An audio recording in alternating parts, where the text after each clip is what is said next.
Hoi, ik ben Tom Lassing, beursbox.nl. Ik ga het hebben over het komende einde van de Amerikaanse democratie. En dat komende einde kan wel eens heel snel gaan. Er zijn twee redenen waarom ik dit zeg en ik ga ze je benoemen. De eerste is de rechter Boasberg.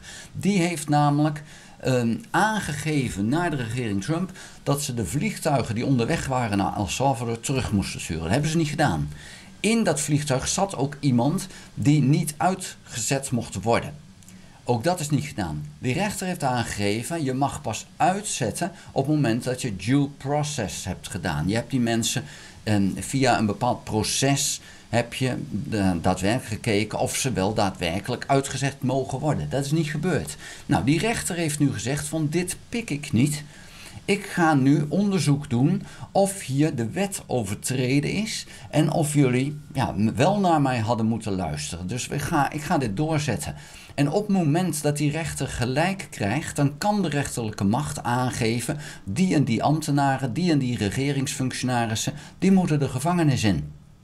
Dus dat is nogal heftig als Trump links en rechts al zijn medewerkers de gevangenis in ziet draaien. Tweede reden dat ik denk dat de democratie echt in gevaar is op dit moment, is via gouverneur Newsom van Californië. Die heeft namelijk aangegeven, en terecht, dat de importheffingen die Amerika nu heft, dat die illegaal zijn. Dat moet namelijk via het congres en dat is ook zo. Trump heeft dat niet gedaan en hij is niet teruggefloten door het congres, maar Newsom heeft nu gezegd ik ga een rechtszaak starten om dat alsnog terug te laten draaien. Nou, die twee zaken die dan eigenlijk lopen via die rechter en via gouverneur, die kunnen Trump ertoe doen bewegen om een militaire coup te plegen. En dat kan hij legaal doen als hij daarin gelijk krijgt. Er is een wet, de Insurrection Act, die geeft hem de mogelijkheid onder bepaalde voorwaarden om in feite een militaire coup te plegen. Om te zeggen, ik ga nu onder het mom van het land is in gevaar, ga ik het land besturen onder militaire macht. En dan ben ik alleenheerser. Nou, dat kan onder bepaalde voorwaarden. Die voorwaarden zijn er niet. Maar ja, goed, dat is iets waar Trump dus mooi scheid aan heeft. En hij gaat dat zeer waarschijnlijk proberen. Ik ben ervan overtuigd dat hij dit gaat proberen. En zou hij dat doen, ja, dan is het gewoon het einde van de democratie. Want de Verenigde Staten is niet in gevaar. Er is geen vijand, niet binnen het land, niet buiten het land, die het land in gevaar brengt. Behalve Trump zelf, als hij dit gaat doen. Nou, en ik denk dus dat hij dit gaat doen, want wie wil hem nog tegenhouden?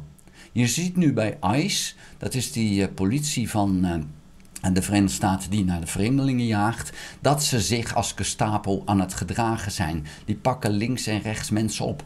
Als je aan de grens komt, je kan maar zo opgepakt worden. Je ziet dus dat afglijden naar wat wij ook hebben gezien in de jaren 30 Duitsland. Helaas is het zo, daar gaat het nu naartoe. En ik denk dat die volgende stap, die zal er komen. Trump gaat de militaire macht naar zich toe trekken in die zin dat hij dus als een dictator gaat optreden. En dan mag hij een militie oproepen. Nou, en dan denk je allemaal, oh, de Nationale Garde. Maar het kan ook zijn een 6 januari groep. Er staat nergens dat hij de Nationale Garde nodig heeft als hij dit soort dingen wil doen. Dus als Trump gaat oproepen, hé MAGA, we hebben nu jullie nodig en ik ga jullie nu aanstellen als mijn militie en jullie mogen nu overal de regeringen van de staten afzetten en daar nu de macht grijpen, dan is het maar de vraag of er nog genoeg tegenkracht is om daar wat aan te doen. En we hebben gezien dat hij op 6 januari 2020 dat hij in staat was om dit te gaan doen.